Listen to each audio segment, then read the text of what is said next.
आपल्या भक्तीला प्रारंभ करूया. यावया आपण परमेश्वराचा जय जयकार करू, आपल्या तारणदुर्गाचा जय जयकार करू. उपकार स्मरण करीत आपण त्याच्यापुढे जाऊ, स्तोत्रगात त्याचा जय जयकार करू. कारण परमेश्वर थोर देव आहे, सर्व देवाहून तो थोर राजा आहे. प्रार्थना करूया. स्तुतीस पात्र सन्मानसे जिवंतदार देवा दया घना, आम्ही तुझ्या अत्यंत आभार मानतो, तुझी उपकार स्तुती करतो, तुझ्या पवित्र नामाचा जय घोष करतो. दया घना, सर्व मान सन्मान गौरव आम्ही तुझ्या अति पवित्र थोर नामाला देतो. लीन नम्र होऊन दया घना, आम्ही लेकर तुला साष्टांग दंडवत घालतो. कारण अखिल विश्वाचा चराचराचा निर्माण करता, नियंत्रण करता आणि आम्हा मानवाचा देखील निर्माण करता आणि उद्धार करता तू आमचा सामर्थ्याने जिवंत देव आहे.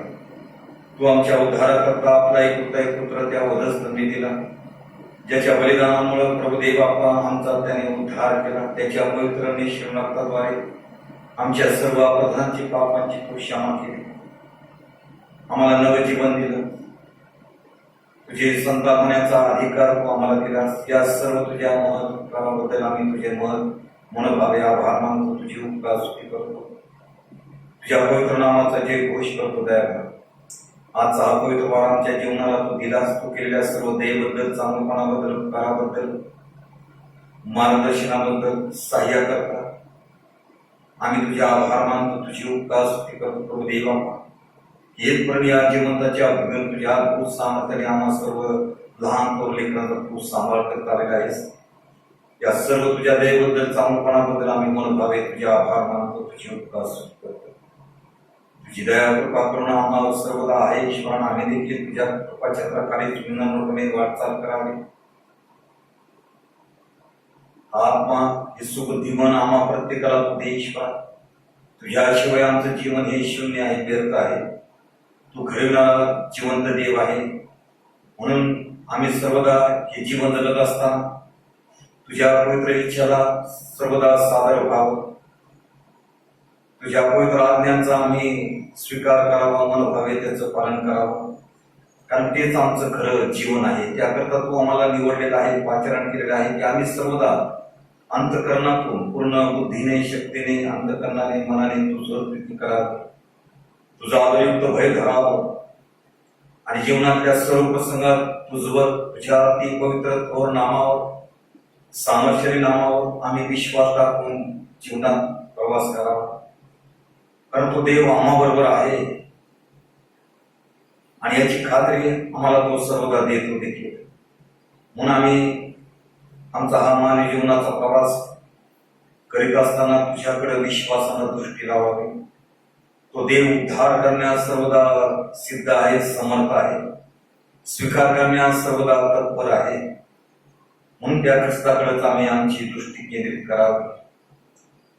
कारण सामर्थ्य त्या ईश्वराकडे आहे, वास्तव्य देखील त्याच्या ठाई आहे. ईश्वर, आम्ही चुकणाऱ्या शक्य दुर्बळ मानव आहोत. कळत नकळत घडलेल्या सर्व अपराधांची आम्हाला क्षमा करू. या मंडळीवर तुझा आशीर्वाद असू दे. ईश्वर, या मंडळीत अनेक दुःखद घटना घडलेल्या आहेत, अनेकांनी आपले प्रियजन गमावलेले आहेत.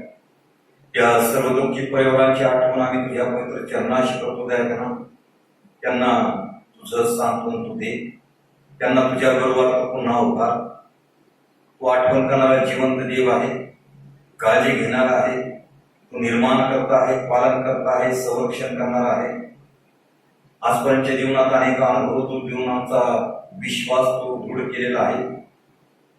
या दुःखातून ही जाणीव होऊन तुझ्या गौरवार्थ आम्ही सिद्ध व्हावं, हेच आमचं तुझ्याकडे मागणं आहे. म्हणून त्या सर्व दुःखी परिवारांचं तू सांत्वन कर आणि त्यांच्या जीवनाद्वारे तुझं गौरव सर्वदा घडू दे, अशी तुझ्या चरणी नम्रतेची प्रार्थना करतो. आज या माध्यमाद्वारे देवबापा तुझं गौरव होत असताना ही सर्व भक्ती तुला मान्य हो. इथून पुढं तू आपल्या पवित्र हातामध्ये कळत नकळत घडलेल्या सर्व प्रधानचे पापांचे आम्हाला तुझ्या दयेने कृपेने क्षमा कर. आमच्या अपराधाकडे पाहून नकोस, आम्हाला तुझ्या दयेची, कृपेची, क्षमेची आणि तुझ्या प्रतिमे स्पर्शाची नितांत गरज आहे. सर्व मान सन्मान गौरव आम्ही तुझ्या अति पवित्र थोर नामाला देतो. ही संधी दिली म्हणून आम्ही तुझे आभार मानतो. कारण उद्धार प्रवेश ख्रिस्त्याच्या गोडाने प्रेमात मागत आहे म्हणता ईश्वरा. आमेन. परमेश्वराच्या गौरवात आपण गीत गाऊया आणि उपासना संगीतामधून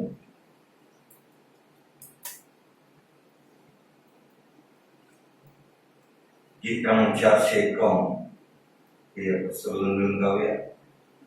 येशू प्रिय मेंढपाळा. येशू प्रिय मेंढपाळा, पाळी आम्हा पोकरा, ने तू कुरणी आम्हाला, आणि रक्षुनी घरा. प्रिय येशू, धन्य येशू, भयवारी होतारा. प्रिय येशू, धन्य येशू, भयवारी होतारा. वाणी तव परिसोनी आम्ही अनुसरतो. दुरी दुरीत करोनी शोधी जगतो. प्रिय येशू, धन्य येशू, ऐक आम्ही प्रार्थितो. प्रिय येशू, धन्य येशू, ऐक आम्ही प्रार्थितो. तू माझजवळी निघे, दीन जरी दुबळे, देशी मधुवचने, राखी प्रभू सगळे. प्रिय येशू, धन्य येशू, तू स्वदुःखे तारिले.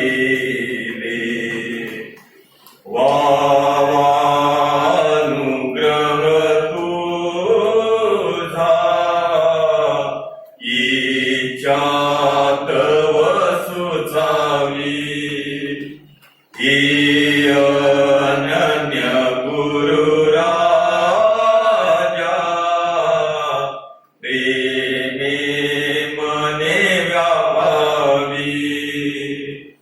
प्रिय येशू, धन्य येशू, प्रीती आहे वाढावी.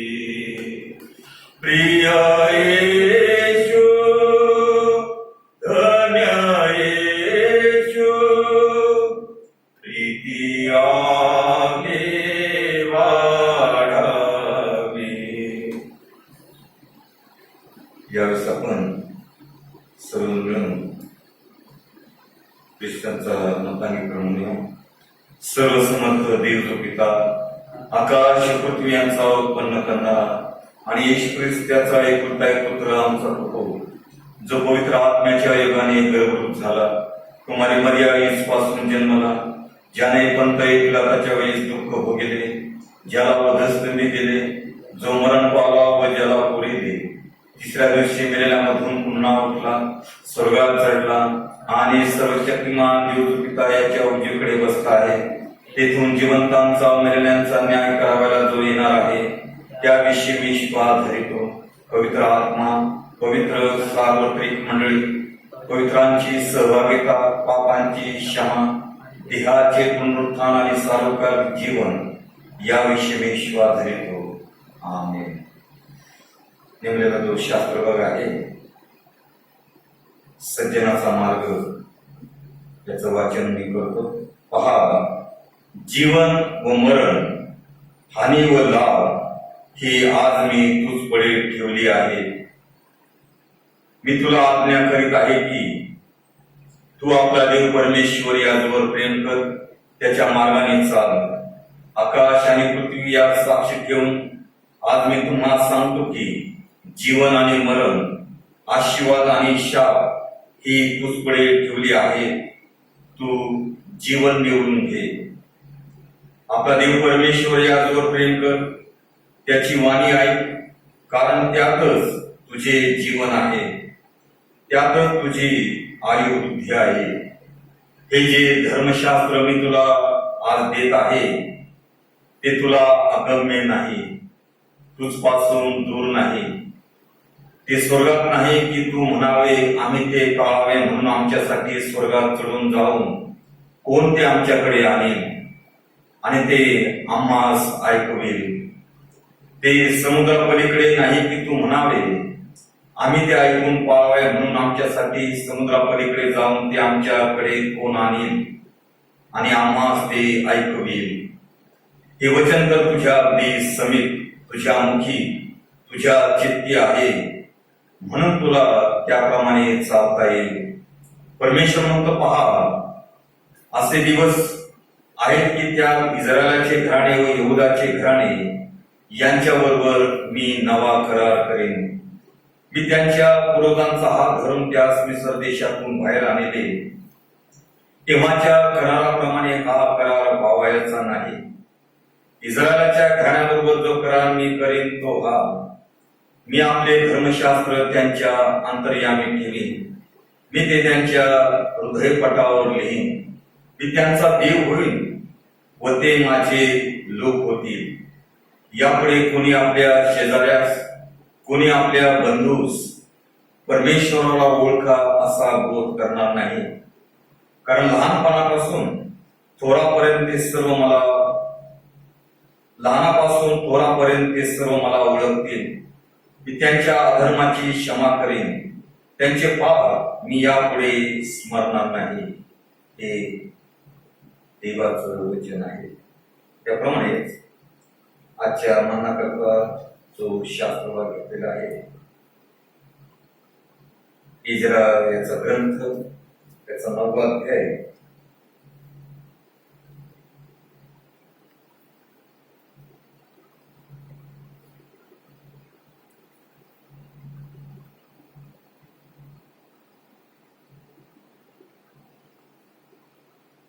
आणि 5 पासून 9 पर्यंतची वचनं नाही. इजराचा ग्रंथ याचा 9वा अध्याय आणि 5 ते 9 पर्यंतची वचनं. उपोषण केलेला, वस्त्र व झगा फाडलेला, अशा स्थितीत मी संध्याकाळच्या अर्पणासमयी उठलो आणि गुडघे टेकून माझा देव परमेश्वर याच्या पुढे आपले हात पसरून म्हणालो, हे माझ्या देवा, मला लाज वाटते. मला तुझ्यापुढे तोंड वर करण्यास शरम वाटते, कारण आमचे अपराध वाढून आमच्या डोक्यावरून गेले आहेत व आमचे दोष वाढून गगनात जाऊन पोहोचले आहेत. आमच्या पूर्वजांच्या काळापासून आजपर्यंत आम्ही अतिशय अपराधी आहोत आणि आमच्या अधर्मामुळे आम्ही, आमचे राजे व आमचे याजक अनेक देशांच्या राजांच्या हाती सापडून तरवार, बंदिवास, लुटालूट व लोकलज्जा अशा विपत्तीत पडलो आहोत. आज आमची स्थिती अशीच आहे. सांप्रत थोडे दिवस आमचा देव परमेश्वर याने आम्हाला अनुग्रह केला आहे.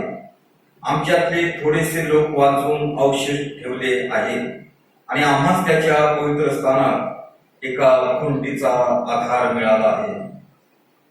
आमच्या देवाने आमचे डोळे सतेज केले आहेत व आमच्या दास्यात आम्हास थोडेसे नवजीवन मिळाले आहे. आम्ही तर दास आहोत, तरी आमच्या दास्यात देवाने आमचा त्याग केला नाही. उलट त्याने पारदेशीय राजाच्या द्वारे आमच्यावर कृपा दृष्टी केली आहे, यासाठी की आम्ही नवजीवन पाहून आपल्या देवाचे मंदिर उभारावे, त्याच्या मोडतोडीची दुरुस्ती करावी आणि यहुदा व यरूशलेम या आम्हास आश्रयस्थान मिळावे. देवा करू तुम्ही ही सर्व क्षण आम्हा करता आशीर्वादाची करू. त्याच्या पवित्र नामाला मान सन्मान आणि गौरव सदा सर्व काळ असतो. आमेन. त्यावेळेस आपण मदतीच्या प्रार्थना करूया आणि मदतीच्या प्रार्थनेद्वारे आपण आपल्या विनंत्या परमेश्वराजवळ सादर करूया. मागील सप्तकामध्ये लाजरस काळे आपल्या मंडळीचे सभासद यांना देवाज्ञा झाली. त्यांच्या जाण्यामुळे त्यांचं कुटुंब, त्यांचे लेकर अतिशय दुःखी आहे. परमेश्वराने त्यांचं सांत्वन करावं म्हणून आपण त्यांच्याकरता देखील प्रार्थना करूया. यंगण अंकल यांनी देखील विनंती केलेली आहे, साहेब मलाही बरं नाहीये, माझ्याकरता तुम्ही प्रार्थना करा. आणि जे 12वीचे लेकरं आहेत, देवाने त्यांना उत्तम यश दिलेले आहे, त्याबद्दलही आपण परमेश्वराचं उपकार प्रार्थना करूया. प्रेमळेश्वरा दयाघना, आम्ही तुझ्या अत्यंत आभार मानतो, तुझी उपकार स्तुती करतो, तुझ्या पवित्र नामाचा जे घोष करतो. सर्व मान सन्मान आणि गौरव आम्ही तुझ्या अति पवित्र थोर नामाला देतो. लीन नम्र होऊन आम्ही तुझ्या पवित्र चरणाशी नतमस्तक होऊन तुलाच आम्ही लेकर साष्टांग दंडवत घालतो. तू खरखर आमचा उत्तम मेंढपाळ आहेस. तू तुझ्या धूर सामर्थ्याने आमचा सांभाळ करतोस, आमचा प्रतिपाळ करतोस, आमचं रक्षण करतोस. आमच्या सर्व गरजा तुझ्या दैवभरातून तुझ्या विपुलनुसार पुरवतोस. सर्व भयापासून वाईटापासून दयाघना तू आम्हाला सुरक्षित ठेवतोस. यामुळे तुझा निश्चित आमच्या जीवनाबद्दलचा विचार आहे, योजना आहे. ती योजना आम्ही समजून घ्यावी, त्या परमेश्वराजवळ त्याप्रमाणे प्रार्थना करून ती योजना प्रगट करावी आणि त्याप्रमाणे त्याची पवित्र इच्छा आम्ही आमच्या जीवनातून परिपूर्णता न्यावी म्हणून आमचं तू सहाय्य कर. आजच्या सध्या परिस्थितीमध्ये आम्ही जीवन जगत आहोत. सर्वत्र भयाचं वातावरण आहे, मृत्यूचं वातावरण आहे, आजाराचं रोगाचं वातावरण आहे. अशा सर्व कठीण परिस्थितीमध्ये आम्ही जीवन जगत असताना गुरुदेव बापा सर्व परिस्थितीत तू आमचा सांभाळ करतोस म्हणून आम्ही तुझे आभार मानतो. आज या कोरोना-19 मुळे अनेकांनी आपले प्रिय जन गमावलेले आहेत. कुणी आई गमावलेली आहे, कुणी वडील गमावलेले आहे, कुणी मुलगा गमावलेला आहे, कोणी मुलगी गमावलेली आहे, आप्तगण गमावलेले आहे, प्रियजन गमावलेले आहे. अशा सर्व दुःखितांची आठवण आम्ही दयाघना तुझ्या पवित्र चरणाशी करतो. हे दुःख अत्यंत कठीण आहे, यातून बाहेर येणं देखील कठीण आहे. परंतु देवापा तुझं सामर्थ्य महान आहे म्हणून अशा सर्व दुःखितांना तुझ्या सामर्थ्याने तुझ्या हाताचा स्पर्श कर. जीवन जगण्याची आशा शक्ती त्यांच्यात निर्माण कर. त्यांच्या लटपटणाऱ्या गुडघ्याला तुझा सामर्थ्याने हाताचा स्पर्श कर. आणि जीवन आणखीन आहे ते आव्हान स्वीकारून जीवन जगण्याची शक्ती, प्रेरणा आणि सामर्थ्य आणि पवित्र आत्म्याचं मार्गदर्शन प्रत्येकाला देश. काळे अंकल हे देखील तुझ्यामध्ये विसावा पावलेले आहेत, परंतु त्यांच्या जाण्यामुळे त्यांची लेकरं, त्यांचं आप्तगण, प्रियजन दुःखी आहे. ईश्वर त्या सर्वांचं तू सांत्वन कर. आणि गुरुदेव बाप्पा आजपर्यंत जी कृपा तू त्यांना पुरवलेली आहे ती सर्व करतो. त्या कुटुंबावर तुझा विशेष आशीर्वाद असतो. आपल्या वडिलांनी जो आदर्श त्यांच्या समोर ठेवलेला आहे त्याप्रमाणे वर्तण्यास पवित्र आत्म्याद्वारे सर्वांचं सहाय्य कर, मदत करून आशीर्वाद. इंगळ अंकल यांच्यासाठी देखील आम्ही प्रार्थना करतो. गुरुदेव बाप्पा त्यांना आरोग्याची गरज आहे, त्यांच्या मनात दुःख आहे, ते सर्व दुःख वेदना तू दूर कर. आणि प्रभुदेव बाप्पा तुझं धीर धैर्य त्यांना तू पुरव आणि सर्व विचारापासून त्यांना तू मुक्त कर. त्यांच्यावर तुझा आशीर्वाद असू दे आणि लागणारं उत्तम आरोग्य त्यांना सर्वदा तू पुरव अशी तुझ्या चरणी आम्ही नम्रतेची प्रार्थना करू. त्यांच्या लेकरांवर तुझा आशीर्वाद सर्वदा असू दे. आम्ही तुझे आभार मानतो, तुझी उपकार स्तुती करतो दयाघराम. ज्या 12वीच्या लेकरांनी ज्यांना तू उत्तम यश दिलेला आहे, त्यांच्या कष्टाचं फळ त्यांना तू दिलेलं आहे, म्हणून आम्ही तुझे आभार मानतो प्रभू देवा. त्यांच्या जीवनावर तुझा आशीर्वाद असू दे. त्यांचं ध्येय आशीर्वादाचं, यशाचं कर. लागणारं आरोग्य, संरक्षण त्यांना सर्वदा तू करू. लागणारं ज्ञान त्यांना तू देश पा. आणि त्यांच्या जीवनावर एक तुझी गौरव सेवा सर्वदा देश पा. आम्ही पुन्हा एक आभार मानतो. या सर्व लेकरांचं आम्ही अभिनंदन करतो की त्यांना तू एकदम उत्तम यश दिलेलं आहेस, म्हणून आम्ही तुझे आभार मानतो. BRC कॉन्फरन्स आणि बिशप साहेब, BS वर्ग, पालखी वर्ग, त्याप्रमाणे टेक्नेसेस, सेवक वर्ग, या सर्वांचा तुझा आशीर्वाद असतो. या सर्व माध्यमातून तुझं गौरव होत असताना प्रत्येकाला तुझ्या सामर्थ्याने, ज्ञानाने आशीर्वाद कर. मागील सप्तकामध्ये रेव्हरंड आयझॅक खरगावकर यांना देखील तुझी देवाज्ञा झालेली आहे ईश्वर. देवापा त्यांचं जीवन तुझ्या समोर होतं. अत्यंत धडाडीची व्यक्ती होती. सर्व प्रसंगाला अतिशय निर्भयपणे ते सामोरे जात असत. आवेशीर होते. त्यांचं कार्य अतिशय चांगलं होतं. आज त्यांच्या जाण्यामुळं त्यांचं कुटुंब, त्यांची लेकरं, आप्तगण जे आहे, त्या कुटुंबाचं तो सांत्वन कर. तुझ्या सेवेत त्यांना सिद्ध कर. त्यांच्यावर तुझा बिलकुल आशीर्वाद असतो. आमच्या मंडळीतील जे वयोवृद्ध आहेत त्यांच्यासाठी प्रार्थना करतो देवा. धीराचा, धैर्याचा, संयमाचा आत्मा त्यांना होते. त्यांच्या अंतकरणातले दुःख तू जाणतोस. अनेक प्रश्न त्यांच्या मनाला भेडसावीत असतात आणि असं घडून त्या गोष्टी घडतात आणि ते देखील निराश होतात. ही सर्व त्यांची निराशा दूर करतो देवा. तू अमर्याद जिवंत देव आहेस प्रभू देवा. ते उत्तर आम्ही शोधावं आणि का आमच्या जीवनात असा प्रकार व्हावा. आमच्या जीवनातली परिस्थिती अशी का व्हावी. आमच्या जीवनात दुःख आहे का. आमच्या घरात अशांती आहे का. आमच्या घरात पीडा आहे का, वेदना आहे का. आम्ही शापामध्ये आहोत का आशीर्वादामध्ये जीवन जगत आहोत, हे ओळखणं फार महत्वाचं आहे. आमची समृद्धी होत आहे का. आमचा आशीर्वाद आम्हाला प्राप्त होत आहे का. आमच्या प्रार्थनेचं उत्तर आम्हाला प्राप्त होत आहे का. आमच्या घरात नेहमी टंचाई आहे का. आमचे मनोरथ परिपूर्ण होत नाहीत का. आमचे लेकरं बाळ सुखी नाहीये का. जर सुखी नसतील ते हे आम्ही ओळखावं की आम्ही परमेश्वराच्या अधीनतेमध्ये नाहीत. आमच्या वाटवाडवाल्यांनी जे त्यांची कुलदेवतांची ते प्रार्थना करीत असत त्यांचे ते आदिशाप असतात. जरी ख्रिस्ताने शाप दूर केलेले आहेत तरी आम्ही त्या आमच्या शापातून मुक्त परिपूर्ण रीतीने झालेले नाही. त्या शापातून मुक्त होणं फार महत्वाचं आहे. आज जिकडे बघावं तिकडे नकारात्मक भूमिका आम्हाला पाहावयास मिळते.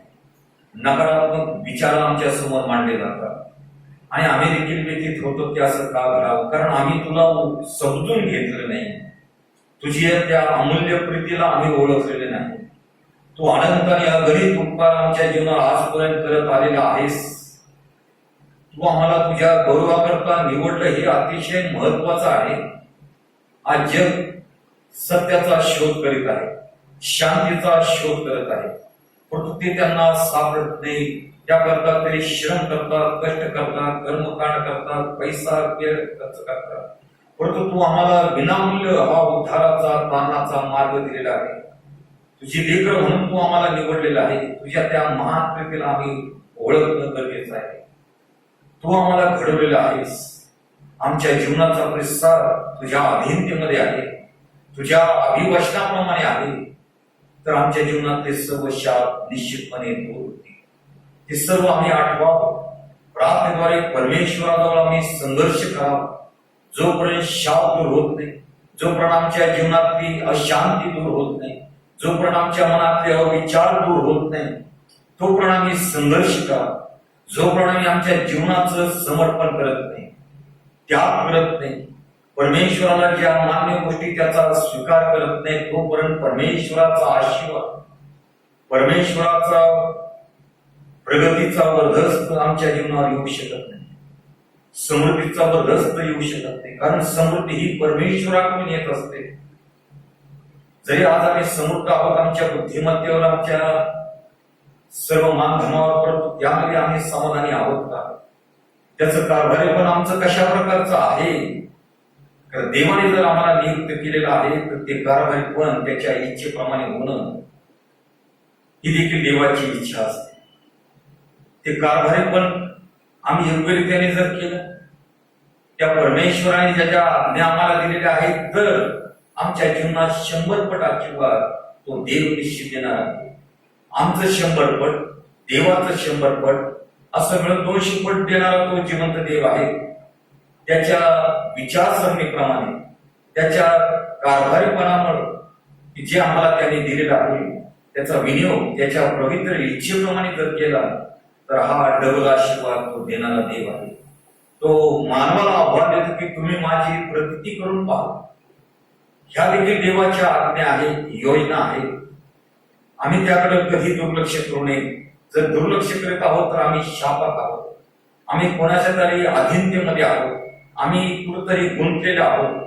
आमचं मन, विचार, आमची बुद्धी सर्व काही कुठेतरी अडकलेलं आहे. त्या परमेश्वराला केवळ आम्ही आभास असत आहोत. आज ही सर्वत्र ऐकायला मिळत आहे. अशा कठीण परिस्थितीमध्ये सेवा करणं अवघड आहे. ईश्वर, कधी कधी मन दुःखी होतं की नको आता हे बास झालं. तू देवाला तू तुझ्या सामर्थ्याने चालवतोस, सर्व परिस्थितीमध्ये धीर धैर्य देतोस. कारण हे नकारात्मक विचार जे येतात ते देवाकडून कधी येत नाही.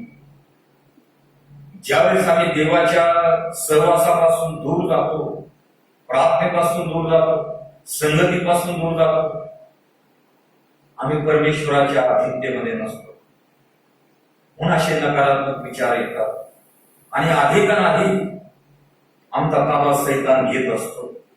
सैतान आमचा नाश करण्यास कपलेला आहे. देव नेहमी चांगलं करणार आहे, कारण देवाने ही सृष्टी निर्माण केली आणि या निर्मितीकडे पाहून तो म्हटला की हे सर्व काही चांगलं आहे. देव चांगलं करणार आहे, देव कधी वाईट करत. वाईट करणारा हा सैतान आहे. म्हणून आज आम्ही कोणाच्या अधीनतेमध्ये आहोत? खरोखर त्या उद्धारक कारणाला आम्ही ओळखलेला आहे का? त्याला समजून घेतलेलं आहे का? त्याने आमच्याकरता त्या वधस्तंभावर किती दुःख सहन केलं त्याची जाणीव आम्हाला आहे का? आमचा प्रतिसाद काय? आम्ही फक्त ऐकणारे आहोत, परंतु अनुसरण करत नाही. गीतकर्ता म्हणतं की वाणी तब परिसोनी, आम्ही अनुसरतो. आज आम्ही अनुसरत आहोत का? तो जर आमच्या जीवनाचा उत्तम मेळपाळ आहे तर त्याच्या अभिवचनाप्रमाणे आमचं जीवन, आमचा प्रतिसाद आमच्या वाचनाला शोभेल असं प्रांजळपणाचा आहे का?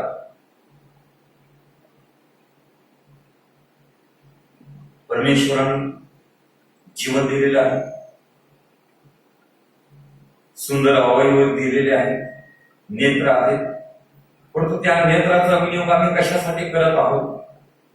कान दिलेले आहेत, त्या कानांचा विनियोग आम्ही कशासाठी करत आहोत? देवाचं वचन ऐकत आहोत का दुसरंच काहीतरी ऐकण्यात आम्ही रममान झालेलो आहोत? आमची नजर त्या पर्वताकडे असावी जिथून आम्हाला सहाय्य प्राप्त होतं. आज आमची नजर कुठं आहे? आमचे नेत्र काय पाहत आहे? लहानपणी देखील आम्हाला गीत शिकवलेलं आहे की छोट्या नेत्रा तू पाहा जपून. आमची पाय कुठे जात आहे? आमचे विचार कुठे जात आहे? आमची जीभ कुठं घसरत आहे? या सर्वांवर नियंत्रण आणणं गरजेचं आहे. याद्वारे आम्ही देवापासून भरकून जातो, त्यामध्ये आम्ही रमान होतो, परंतु परमेश्वराला या गोष्टी सर्व प्रकारच्या अमान्य अशा आहेत. परमेश्वराला त्यामध्ये रुची नाही, आवड नाही. परमेश्वराचं वचन आम्ही ऐकावं, त्याप्रमाणे चालावं, त्याच्या आज्ञांचं पालन आम्ही करावं, यामध्ये परमेश्वराला आनंद आहे.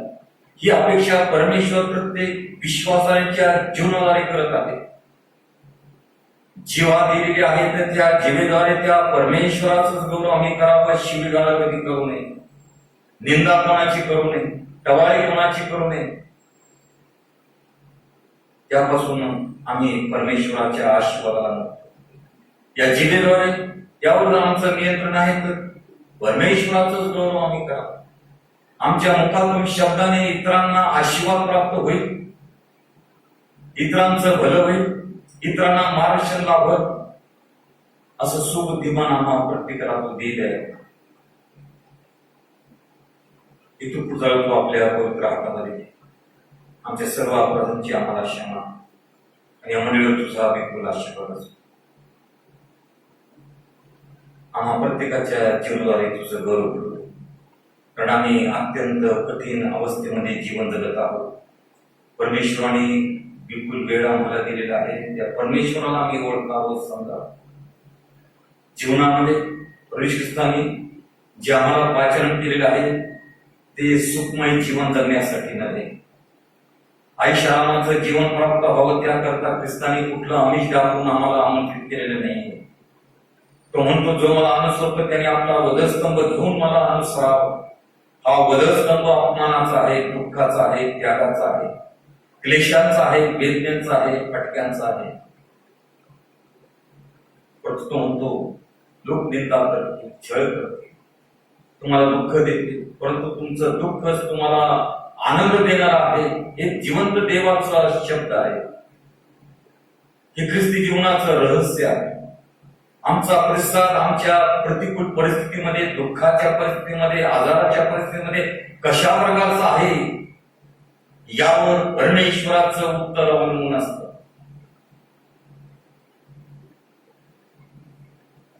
आम्ही देव त्याला म्हणतो, तो त्या देवाला त्याप्रमाणे आमचं जीवन समर्पित आहे का?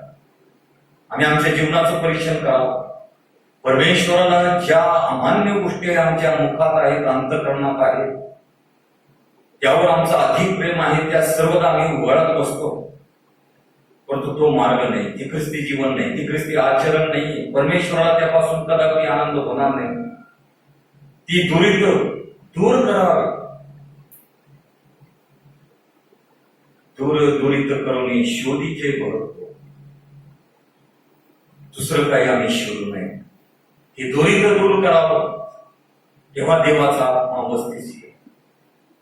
मंडळाला आम्हा सर्व लेकरांचा तो सहाय्य. अनेक कुटुंब दुःखी आहेत, सांत्वन दाता तो जिवंत देव आहे. तो त्या क्षणी त्या लेकरांचा ताबा घेणारा, त्यांचा भ्राता, त्यांचा पिता, त्यांचा कैवारी तो होतोस. त्यांच्या जीवनातल्या सर्व अडचणी तुला ठाऊक आहे, परंतु त्यांचा प्रतिसाद यावर तुझं उत्तर अवलंबून आहे. जीवन पवित्र शास्त्रामध्ये अशी अनेक उदाहरणं आहेत. दुःखात, त्रासात, क्लेशात त्या तुझ्या भक्तांनी तुझ्याकडेच आपली दृष्टी केंद्रित केली, तेव्हा तू त्यांच्या जीवनात महान चमत्कार करेल. तो देव आमच्या जीवनातही ते चमत्कार करणार, म्हणून आम्ही आमची दृष्टी विश्वासानं त्या निर्माणकर्त्या परमेश्वराकडे लावणं हाच खरा उपाय आहे. त्याच्या इच्छेला सादर होणं, त्यासमोर दीननम्र होऊन चालणं, त्यासाठी त्या देवाने आम्हाला बोललंय.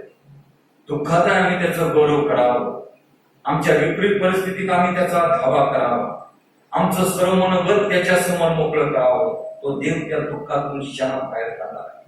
ती प्रार्थना फार परिणामकारक ठरणारी आहे. आमच्या जीवनातली साक्ष इतरांना प्रभावित करणारी ठरणार आहे. म्हणून तो आत्मा आम्हा प्रत्येक लेकराला देव बनतो. काही चुकला असेल आम्हाला तू क्षमा कर. करणारा उद्धारक प्रवेश ख्रिस्त याच्या गोड आणि प्रिय नावात मागत आहे म्हणून ईश्वरा. आमेन.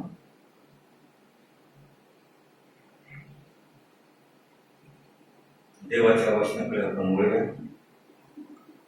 इज्रा आणि नेहेम्या अतिशय प्रभावी व्यक्तिमत्व आणि फार मोठं धर्मसंजीवनाचं कार्य, बुरुज बांधण्याचं काम, वेशी उभारण्याचं काम, पोट उभारण्याचं काम त्यांनी केलेलं आहे. आपल्या मोठ्या जबाबदारीच्या नोकरीचा देखील त्यांनी विचार केला नाही. सन्मानाची नोकरी, ऐशारामाची नोकरी, परंतु आपले बांधव दुःखात आहे हे ऐकल्यानंतर हे देवाचे हे भक्तगण तुझ्याकडे उत्तर मिळावं, तुझ्यापासून तुझ्यापासून मार्ग मुक्त व्हावा म्हणून प्रार्थना उपवास करून त्या कार्यात ते सिद्ध झाले आणि त्यांनी ते कार्य घडून देखील आणलेलं आहे. आणि म्हणून या एजराने जो विचार केला, दानियल ग्रंथ आम्ही जर वाचला तर दानियलाच्या ग्रंथामध्ये देखील अशाच प्रकारची प्रार्थना आणि उपवास आम्हाला दिसून येतात. आणि दानियलाने देखील विचार केला की एवढा गहन स्वप्नाचा अर्थ सांगणारा हा जिवंत परमेश्वर आमची या गुलामगिरीत काळजी घेतो, तर आज आम्ही गुलामगिरीमध्ये का आहोत? आमचा जिवंत देव हा सृष्टीचा निर्माण करता आहे, त्याने आम्हाला निवडलेला आहे. आमच्या संपूर्ण वंशामध्ये अनेक चांगले राजे होऊन गेलेले आहेत, आमचा मोठा राज्यकारभार होता, परंतु आज गुलामगिरीचं जीवन आमच्या जीवनात काय आहे? आणि दानियलाने ज्यावेळेस विचार केला, शोध केला, त्यावेळेस त्याला कळून चुकलं की आमच्या वाडवडिलांचंही पाप आहे. आमचे राजे, सरदार, याजक, आमची मंडळी, आमचे लोक यांचं हे पाप आहे. म्हणून आज आम्ही परमेश्वराच्या आज्ञांचा भंग करून संदेशांच्या सावधानतेच्या इशाराकडे दुर्लक्ष केल्यामुळं आज आम्ही गुलामगिरीमध्ये आहोत. परमेश्वराने अनेकदा आम्हाला सूचित केलं, परंतु आम्ही एवढं निर्बंध झालं, बेधुंद झालो की आम्ही देवाच्या आज्ञांचा अवमान केला, धिक्कार केला परमेश्वराचा. त्याने अनंत उपकार आमच्या जीवनावर केले, उत्तम जीवन त्याने आम्हाला दिलं, परंतु त्याकडे त्यांनी दुर्लक्ष केलं. त्यांनी जिवंत देवाचा धिक्कार केला, त्याच्या सांगण्याकडे दुर्लक्ष केलं आणि म्हणून देवाचा न्याय त्यांच्यावर ओढवला आणि देवाने त्यांना शासन देखील केलं. ही दानियलाने शोध केला, ती पाप कबुली त्याने दिली. आणि नेमकी हीच गोष्टी एजराच्या ग्रंथामध्ये देखील आम्हाला दिसून येते की एजरा हा उपवास प्रार्थना करीत असताना त्याला कळून चुकलं की आज आम्हावर हे संकट का आलेलं आहे.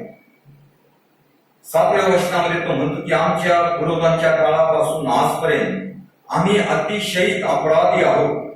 ही कबुली तू देतो, आम्ही अपराध केलेले आहे, पाप केलेला आहे, तुझ्या आज्ञा भंग केलेले आहे, तुझा अवमान केलेला आहे, तुझा धिक्कार केलेला आहे, तुझ्या सांगण्याकडे आम्ही दुर्लक्ष केलेलं आहे. हे सर्व अपराध तो परमेश्वरासमोर मांडत आहे.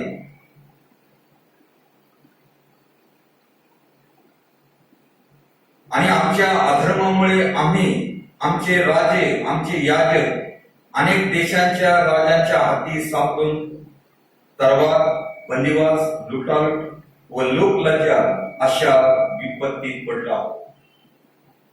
आणि आजही हा परमेश्वराचा न्याय या वर्तमान युगामध्ये देखील चालू आहे. 4 गोष्टी दाखवलेल्या आहेत त्याने. तरवार म्हणजे मरण, आज मरणाचं साम्राज्य आहे.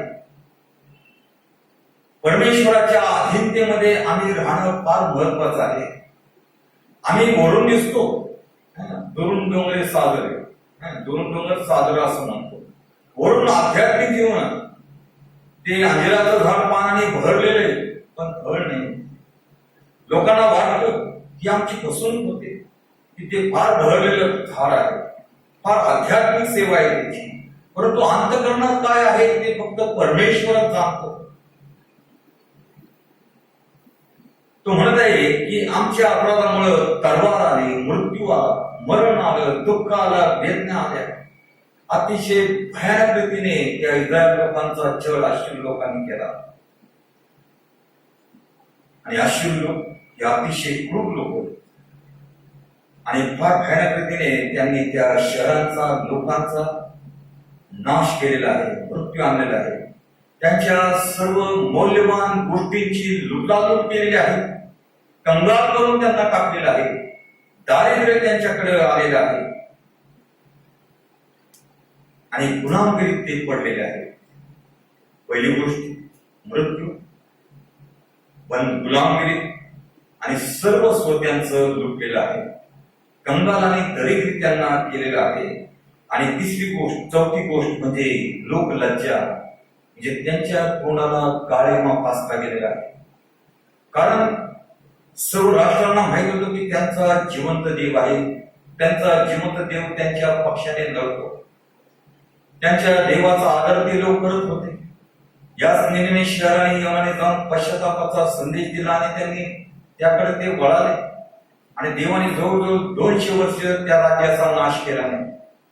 कारण संपूर्ण प्राणी मात्रांची काळजी त्या परमेश्वराला होती. जवळजवळ 1,20,000 माणसं आणि गुरं, त्यांची जनावर, या सर्वांचा देवाने सांभाळ केलेला आहे, त्यांचा नाश केलेला नाही. परंतु या ठिकाणी आम्ही पाहतो की देवाने हा शत्रू त्यांच्यावर पाठवला, त्यांच्या लोकांच्या अधर्मामुळं. म्हणून पापामुळं मरण येतं, परंतु त्याआधी काहीतरी चिन्ह येतं, वॉर्निंग येतं, सूचना येते. शरीराला जर काही त्रास होत असेल तर शरीर आम्हाला सांगतं, अस्वस्थ येतं, घाबरल्यासारखं, ब्लड प्रेशर वाढतं आणि लोक चिंतित होतात. शास्त्र सांगतं हे सर्व वेदना, आजार, दुःख पापाचं वेतन आहे. पापाचं वेतन मरण आहे. आणि जर ही चिन्ह आमच्या जीवनात येत असेल तर मग आम्ही काय करावं? आम्ही काय करतो? प्रथम डॉक्टरकडे जाण्याचा प्रयत्न करतो. मला ब्लड प्रेशर वाढलंय, घाम येतो, थरथर कापतो, अशक्तपणा, चक्कर यासारखे वाटतं आणि आता मी डॉक्टरकडे जातो. डॉक्टर काय म्हणतात? ऍडमिट देतात, सलाईन येते. परंतु हे प्रसंग काय येतात? आज सैतान अतिशय खळबळ उडून देत आहे. आम्ही देवाच्या अधीनतेमध्ये नसल्यामुळं असे प्रकार आमच्या जीवनात येऊ शकतात. शास्त्र सांगतं पापाचं वेतन मरण आहे. आदाम हवा यांनी देवांना मोडले, त्यामुळं पाप आला. त्यांनी पाप केल्यामुळे शाप आला आणि त्यांना बाहेर त्या एदेन सुखलोकातून बाहेर हाकलण्यात आलं. त्यांच्या जीवनात दुःख कष्ट आलं, देवाची संगती तुटली. उत्पत्ती 6 आणि 5 मध्ये आम्ही पाहतो की भयंकर जलप्रलय देवाने आणला. कारण त्या जलप्रलयाने पापाने भरलेल्या जगाचा त्याने नाश केला. केवळ नोहा आणि त्याचा परिवार वाचला गेला. पाप मृत्यू देतो, कारण त्या काळच्या लोकांनी देवाचा धिक्कार केला. भयानक पाप, अनिती वाढलेली. तो काळ बघितला, आजचा काळ जर बघितला, ती जी पातकं आहेत हीच पातकं आजच्या युगामध्ये देखील त्याच्या पुढे चाललेली आहे. त्या काळी कदाचित सेलफोन नसतील, स्मार्टफोन नसतील, परंतु आज सेलफोनमुळं, स्मार्टफोनमुळं अनेक वेबसाईट उघडल्या जातात आणि त्यामध्ये तरुण पिढी देखील बर्बाद होते. अशी चित्र ते बघतात. कुठल्या कुठल्या वेबसाईटवर काय आहे ते ग्रुप वाईज ते करून त्याप्रमाणे ते बघतात आणि तेच आचरणात ते आणतात. कारण त्यांच्या मनावर ते बिंबवलं जातं आणि सैतान अशा विपरीत बुद्धीच्या मनाचा ताबा घेऊन तरुण लेकराकडनं अपराध घडून आणत आहे. आणि म्हणून कदाचित आजार येण्याचं कारण ते देखील असू शकतं. कारण परमेश्वराने ज्या ज्या आज्ञा मानवाला दिलेल्या आहेत, आज जी परमेश्वराने बंधनं लावून दिलेली आहेत त्या बंधनाचं उल्लंघन होत आहे. ज्या ख्रिश्चन एथिक्स मध्ये ज्या गोष्टी परमेश्वराला अमान्य आहेत त्याला विरोध दर्शनात आलेला आहे. उदाहरणार्थ भ्रूण हत्या.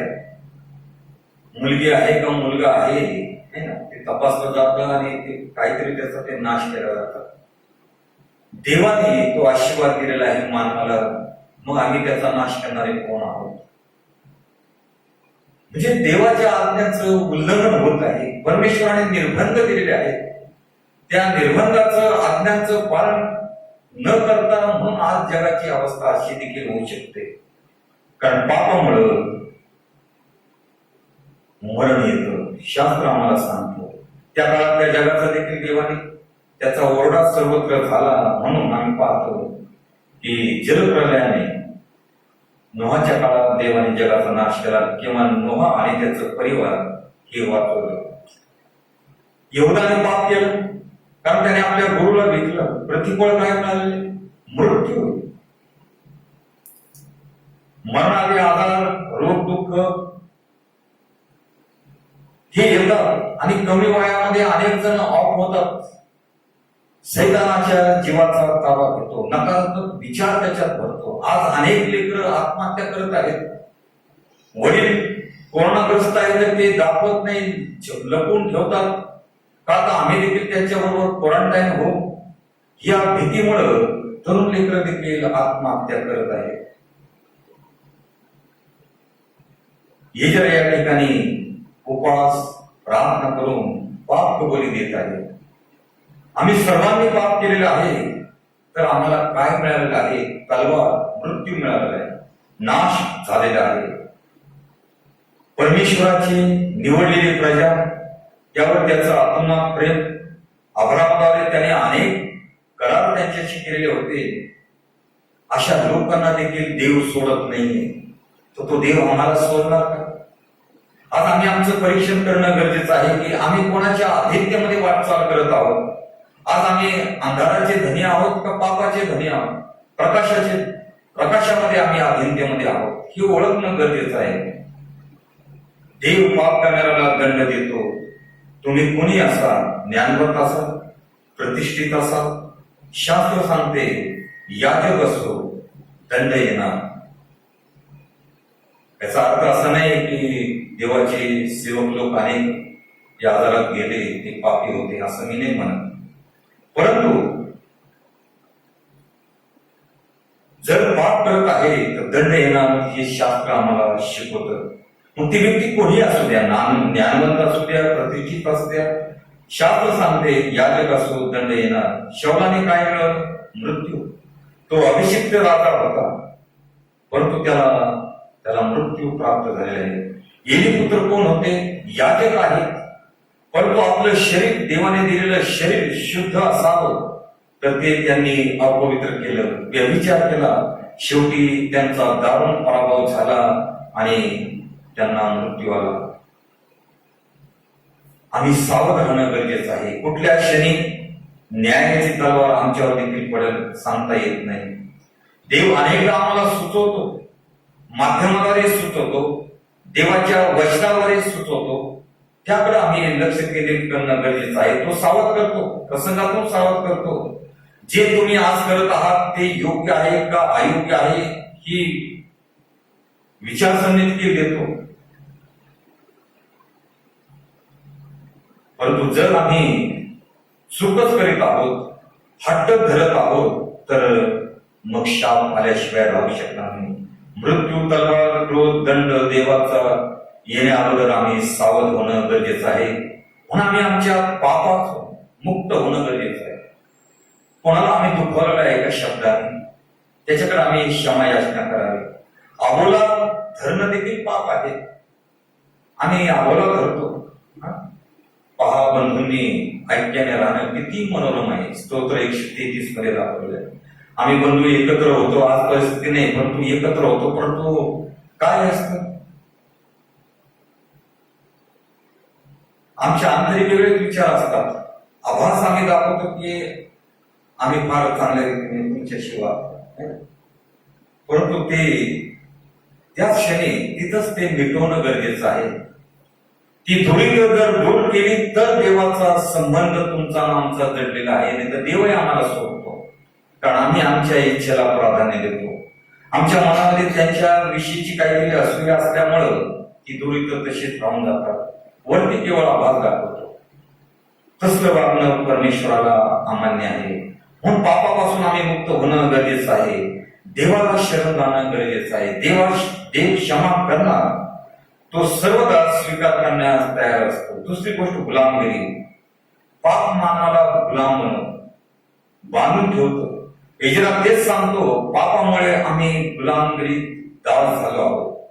पापाचं तत्व तेच आहे की ते मोहात पाडतं, आकर्षित करतं. म्हणून आमची दृष्टी, आमची नजर पवित्र असावी, त्यामध्ये कुठला अपवित्र विचार नसावा. ज्या दृष्टीतून आम्ही त्याचं निरीक्षण करू ते विचार मनात येतात आणि त्याप्रमाणे आम्ही करतो. ते विचार वाढतात. पाप आकर्षित करणार आहे.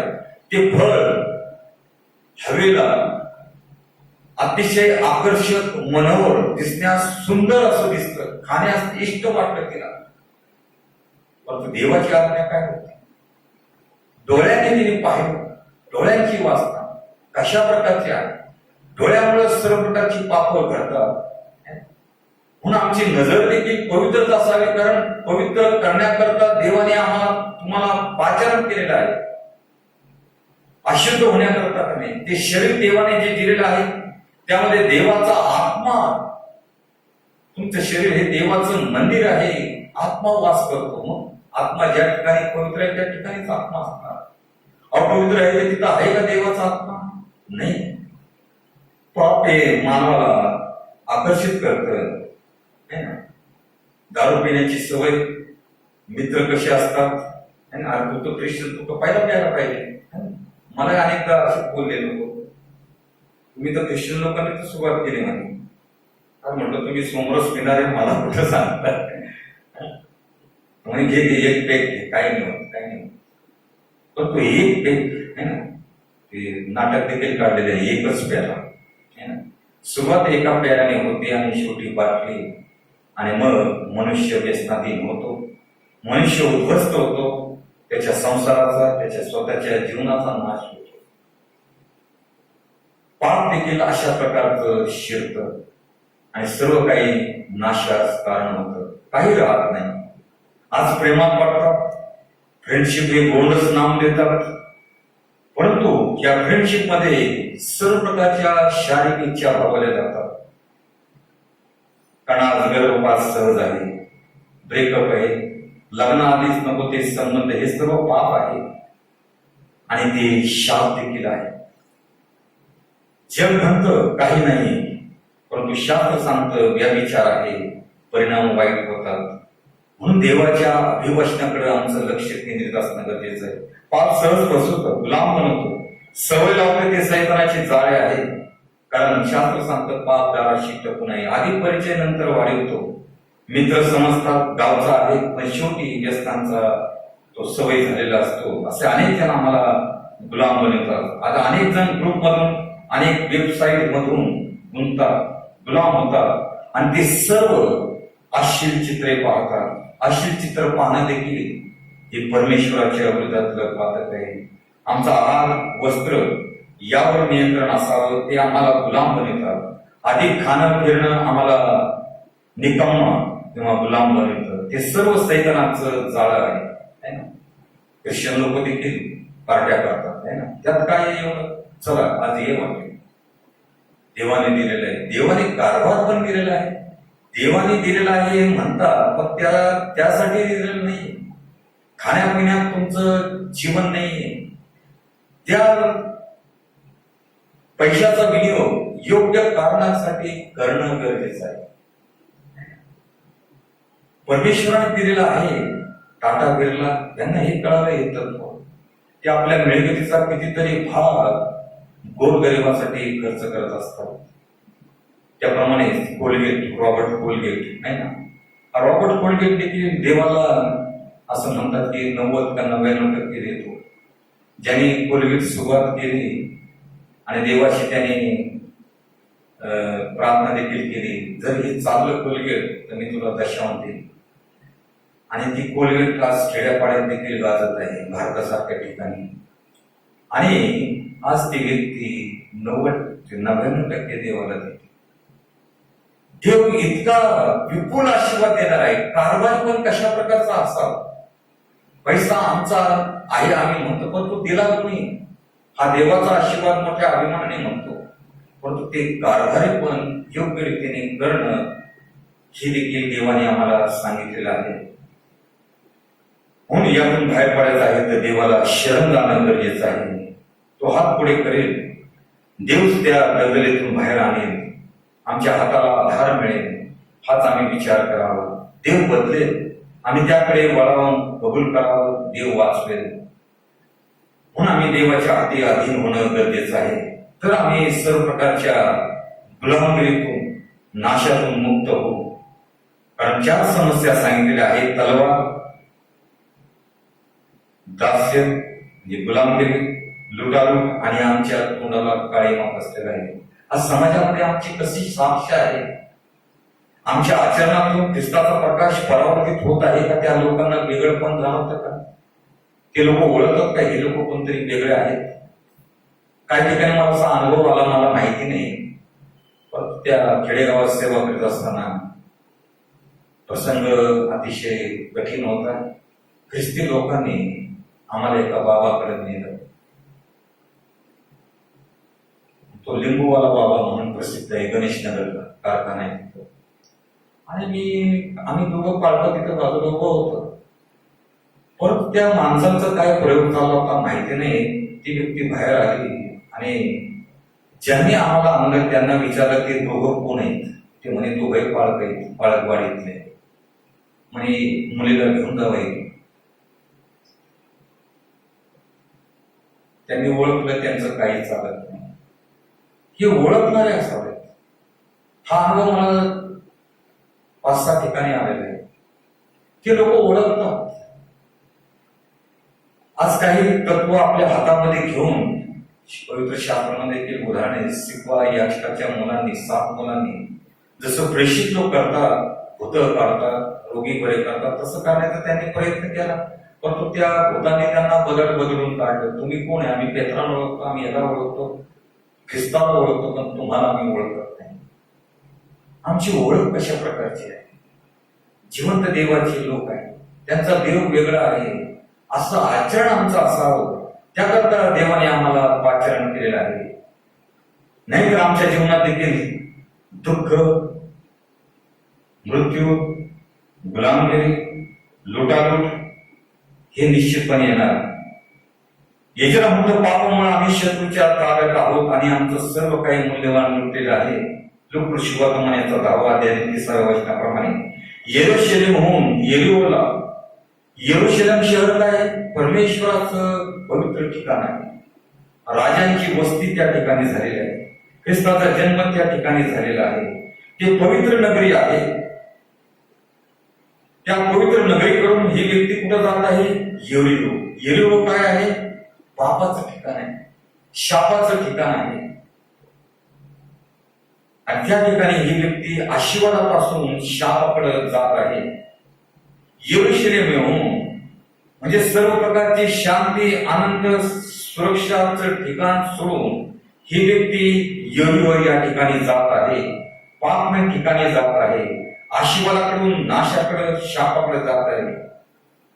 एक वेळी अनेकदा मला प्रश्न करतात की मंडळीचं असं का झालं? ज्यावेळेस आम्ही उपासनाच्या प्रार्थना किंवा ख्रिसमसच्या प्रार्थनेला जातो त्यावेळेस हे प्रश्न मला विचारण्यात आले की आज एवढे लोक उपस्थित का होत नाही, का लोक प्रार्थनेला येत नाही. आता मी बापडा त्यांना काय उत्तर देणार? मला काय माहिती का लोक येत नाही. यावं हे आव्हान तर मी करतो. येणं तर गरजेचं आहे प्रत्येकाचं, परंतु अडचणी असतील मग ते होतात. पण आज अशी परिस्थिती का आम्ही देवाला सोडावं? प्रार्थनेची वेळ आहे, निश्चित केलेली आहे. देवाला आम्ही आदर देतो, देवाचा सन्मान करतो, देवाचा आशीर्वाद म्हणतो. मग देवाच्या योजनेला देखील आम्ही प्रस्ताव देणं गरजेचं आहे. आमच्या जीवनात जे अपमान आहे, असूया आहे, ते सोडणं गरजेचं आहे. ही प्रत्येकाची जबाबदारी आहे. आणि त्या न येण्यामुळे देवाचं गौरव थांबतं का? जिथे दोघे किंवा तिघे आहे मी तिथं आहे, देवाचं गौरव होतं. परंतु आम्ही काय गमावतो? देवाचं साहित्य गमावतो, देवाचा आशीर्वाद गमावतो. येणं गरजेचं आहे. एक वेळ आम्ही देवाला धरून होतो तर आमच्या जीवनात आनंद होता, शांती होतं, ऐक्य होतं, भरभराट होती, प्रेम होतं, एकमेकांना सहकार्य करत होतो, एकमेकांची काळजी घेत होतो, एकमेकांच्या सुखदुःखामध्ये धावत होतो, प्रार्थना सर्वजण करत होते, मोठा आवेश, आनंद, उत्सुकता, ओढ होती. पण आज मर्यादा काय आली? आज आम्ही कोणाच्या अधीनतेमध्ये आहोत हे ओळखणं गरजेचं आहे. मानवी म्हणजे स्वतःच्या विचारांना, इच्छेला आम्ही प्राधान्य दिल्यामुळं आम्ही त्या पवित्र सहभागीमध्ये सामील होऊ शकतो. आम्ही एवढे मोठे झालेलो आहोत का? नाही. परमेश्वराने आम्हाला शून्यातून उभारलेले. देवाने पाचारण केलेलं आहे पवित्र होण्याकरता, मग आम्ही आमच्या इच्छेने आम्हाला स्वतःला पवित्र का करावं? कारण जिथं ऐक्य आहे तिथं देव आहे. शास्त्र आम्हाला शिकवतं. इस्रायल लोकांचा शास्त्रेचा काळ बघितला तर 20-20, 40-40 वर्षे गुलाम गेले होते.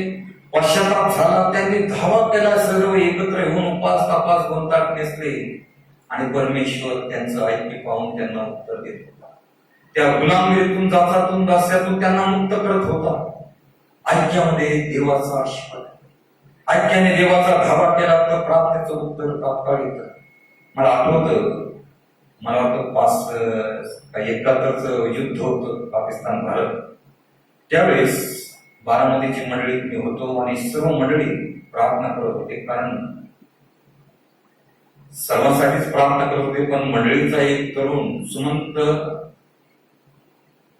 घोडके नावाचा तरुण हा पायदळात होता आणि त्याने देखील सांगितलं की माझ्यासाठी प्रार्थना करा. म्हणून साखळीची प्रार्थना रात्रभर मंडळीत केली गेली आणि या तरुणाला गोळी लागली. ती गोळी मांडीला लागली आणि तो जखमी झाला आणि मग त्याची जखम बांधण्यात आली आणि त्याला घरी पाठवण्यात आलं. तो येऊन भेटला. त्याने सांगितलं की मला गोळी लागली, पण केवळ तुमच्या प्रार्थनामुळं ती गोळी माझ्या मांडीला लागली, माझ्या जीव वाचलाय. प्रार्थनेमध्ये ते सामर्थ्य आहे, ऐक्यामध्ये ते सामर्थ्य आहे. देवाचं उत्तर येतं अद्भुत रीतीने. कुणी अपेक्षा केली नव्हती की त्याला गोळी लागली. लढाई आहे तर गोळी लागणार, वार होणारच, सांगता येत नाही. परंतु देव संरक्षण करत होता, कारण त्या प्रार्थनाचा आक्रोश देवापर्यंत पोहोचलेला होता आणि देवाने आपल्या भक्तांचं शब्द ऐकून त्या तरुणाचं संरक्षण देखील केलं. मग आज मर्यादा काय आली? म्हणजेच आम्ही देवाच्या अधीनतेमध्ये नाही. आमच्या जीवनावर, निश्चयांवर, विचारांवर सैतानाचं प्रभुत्व आहे, हे आम्ही ओळखणं गरजेचं आहे. काही आमचं नुकसान कधी होणार नाही. जो देव 100 पटीने देतो, तो म्हणतो त्याचं आव्हान आहे, परिस्थिती करून पहा. मग आम्ही आमचं मन का कठीण करावं? आम्ही तर म्हणतो देवाचा आशीर्वाद आहे, देवाने आम्हाला दिलेला आहे. मग देवाची देखील इच्छा आहे, त्यांनी काहीतरी निर्बंध लावलेला आहे की त्याचा लाभ त्याला द्या ना. का द्यावा? तर तो अधिक प्रमाणात तुम्हाला मिळावा म्हणून द्यावा, ही देवाची योजना आहे. परंतु या ठिकाणी मानवी मन पराभूत होतं. ही आमची कसोटी आहे. परंतु आम्ही त्या कसोटीस खरं उतरणं, ते आमचं खरं ख्रिस्ती पाचरण आहे.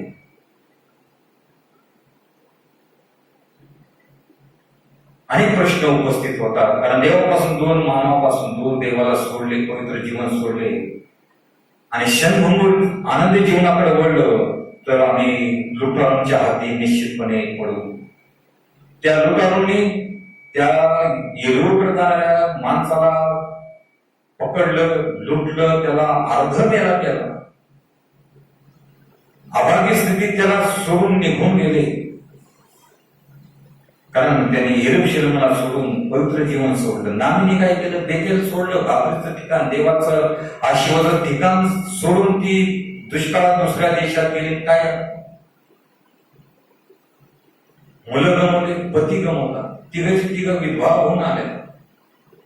देवाच्या आशीर्वादाचं ठिकाण सोडल्यामुळं जीवनामध्ये असं दुःख येतं. म्हणून आम्ही क्षणभंगूर सुखासाठी कधी देवाला सोडू नये.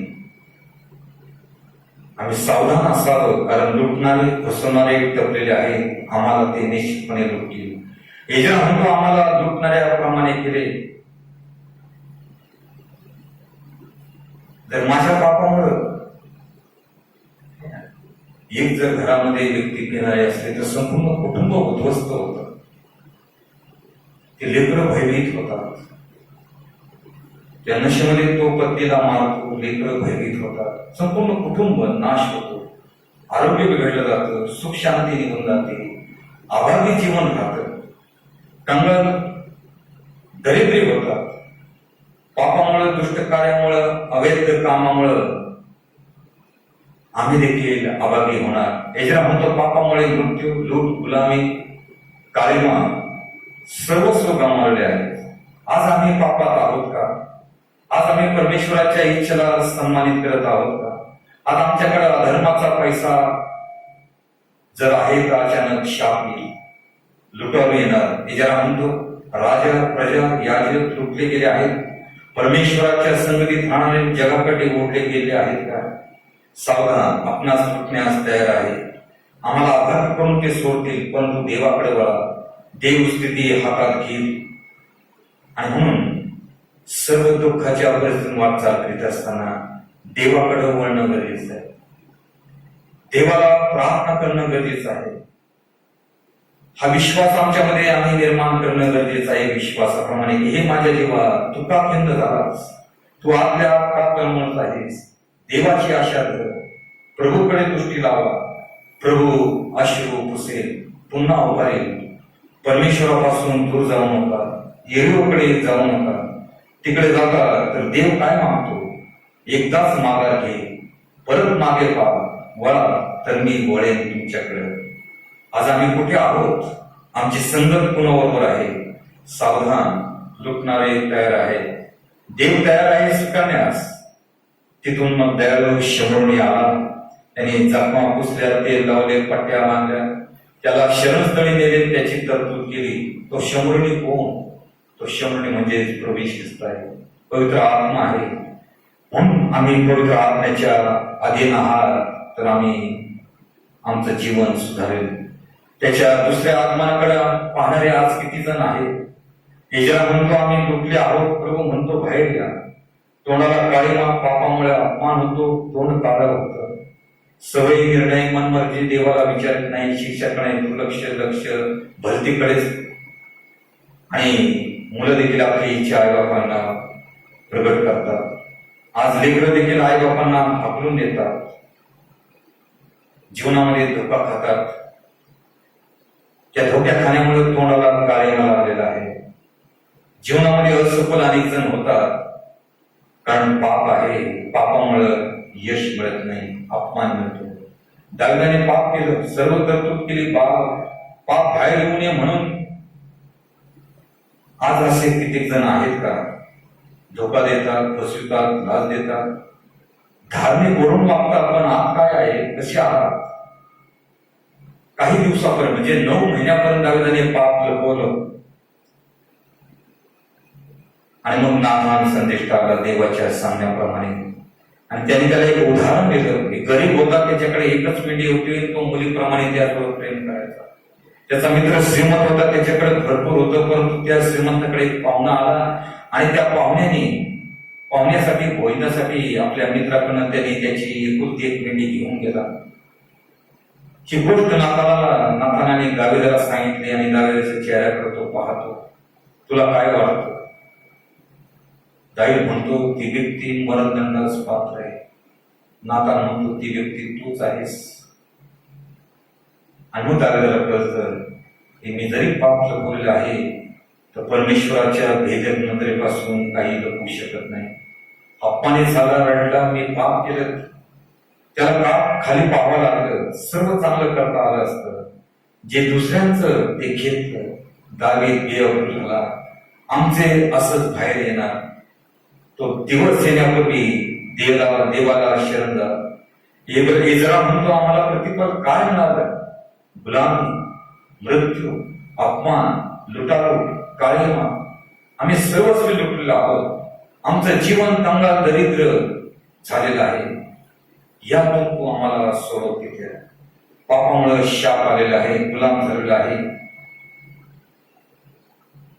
आज आम्हाला संगती, शांती, प्रेम, ऐक्य ते जीवन हवं आहे. पापामुळे अपमानाचं जीवन नको आहे. आम्ही सर्वसमर्थ परमेश्वराकडे हीच प्रार्थना करूया आणि हे वचन तुम्हाला माझ्यासाठी आशीर्वाद ठेवू. प्रार्थना करू. कर्म ईश्वरा दया घनाला स्पष्टपणे तुझ्या जिवंत वचनातून तू बोलतोस, दाखवून देतोस. ज्या अंधकारातून पापाच्या गुलामगिरीतून दास्यातून तो आम्हाला बाहेर काढून एक नवं जीवन दिलेलं आहे, त्या प्रकाशातच आम्ही स्थिर स्थिर व्हावं. पापामुळे किती भयंकर शाप मानवी जीवनात येतात हे स्पष्ट उदाहरण तुझ्या निवडलेल्या प्रजेच्या जीवनातून आमच्या समोर मांडतो. आज आम्ही पापाच्या अधीनतेमध्ये आहोत का हे पारखणं गरजेचं आहे. आमची प्रार्थना दयाघना तुझ्या चरणी आहे की अशी आमची संगत की जी आम्हाला नाशाकडे ओढून नेईल, ती संगत आम्ही सोडावी. प्रार्थना, ऐक्य, अधीनता आणि संगती, आमची एकमेकांची संगती, ख्रिस्ती संगती, सहभागिता, या 4 पायांवर आमचं जीवन उभारणं गरजेचं आहे.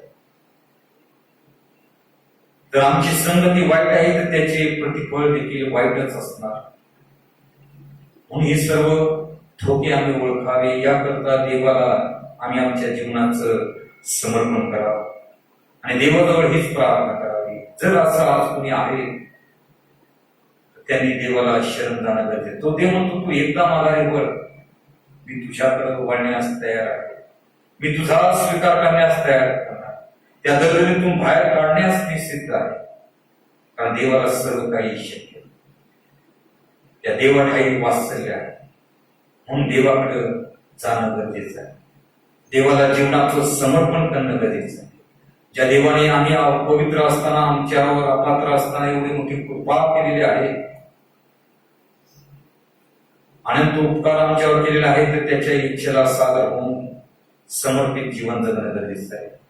हीच प्रार्थना त्या दयाळूंकडे आम्ही सर्वांनी करावी. तोच आम्हाला शांती, प्रेम, ऐक्य आणि त्याची कृपा करून आधी त्याची धार्मिकता आम्ही मिळवावी. धार्मिकतेचं जीवन आम्ही जगावं, शुद्धतेचं जीवन आम्ही जगावं. आमचं शरीर आम्ही सर्व प्रकारच्या वाईटापासून, पापापासून राखावं. कारण आमचं शरीर देवाचं मंदिर आहे.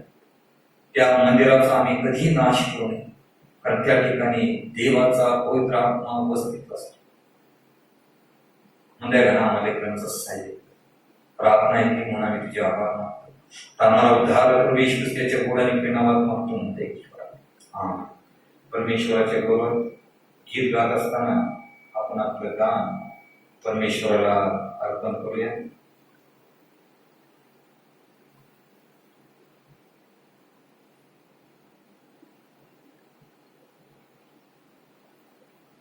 पाचशे 33 नंबरचं गीत आहे, तू बोलाविले सेवा करा.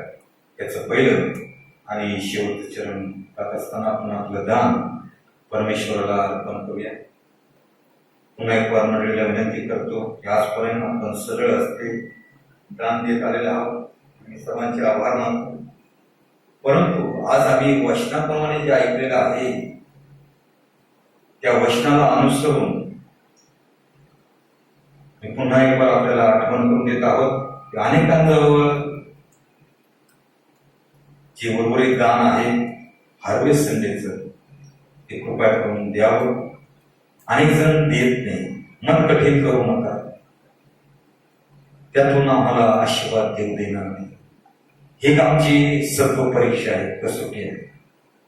म्हणून परमेश्वराने आम्हाला दिलेला आहे तर त्याचीच आज्ञा आहे की काही भाग त्याचा आहे, हक्काचा आहे, त्याने तो मागितलेला आहे की देणं गरजेचं आहे. आपलं दान आपण वेगळं देखील ठेवावं अशी नम्र विनंती आपण सर्वांना करतो. गीत क्रमांक 533. तू बोलाविले सेवा कराया प्रभु आलो आनंदे, तरी विश्वासे तुझ जवळी मज नित्य राहू दे. मज जोडी प्रभु तुझशी तव कृसा दावोनी, मज घे तव खुशीशी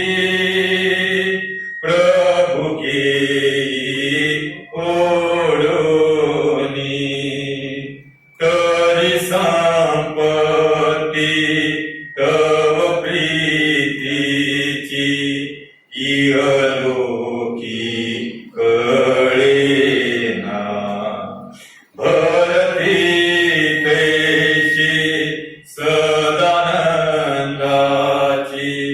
न मिळे स्वर्गा विना मज जोडी प्रभु तुझशी तव कृसा पावनी मज घे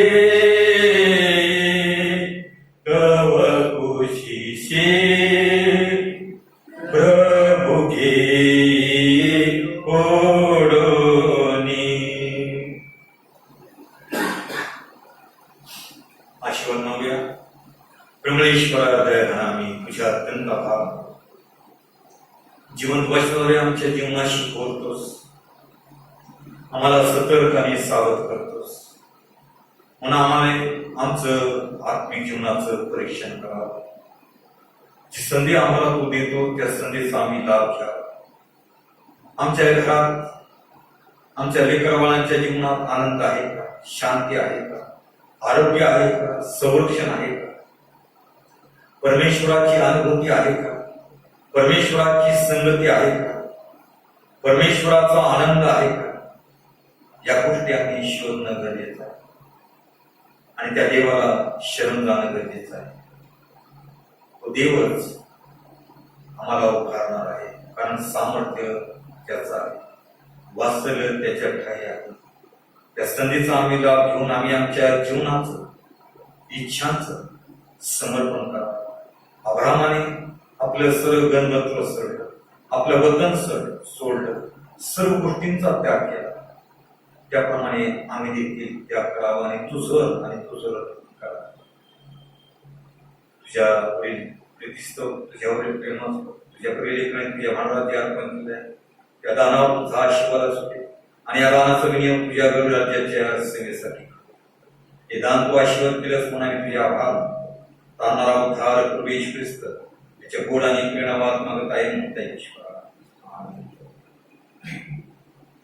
आपण प्रभूने शिकवलेली प्रार्थना म्हणूया. हे आमच्या स्वर्गातील पित्या, तुझे नाम पवित्र मानले जावं, तुझे राज्य जसे स्वर्गात तसे पृथ्वीवरही तुझ्या इच्छेप्रमाणे हो. आमची रोजची भाकर आज आम्हाला दे आणि जसे आम्ही आपल्या ऋण्यास ऋण सोडले आहे तशी तू आमची ऋणे आम्हास सोड आणि आम्हास परीक्षेत आणू नकोस तर आम्हास वाईटापासून सोड. कारण की राज्य सामर्थ्याने हो ही सर्व काळ तुझीच आहे. आमेन. आशीर्वाद मागूया. मेढरांचा महान मेंढपाळ आमचा प्राणारा उद्धार प्रभू येशू ख्रिस्त याची कृपा, देवजुबाब याची विपुल प्रीती आणि पवित्र आत्म्याची प्रेमळ संगती आपणाबरोबर आणि देवाच्या सर्व लहान थोर प्रिय लेकरांबरोबर इथून पुढे सदा सर्व काळ असो. आमेन. सुवंद्य देवा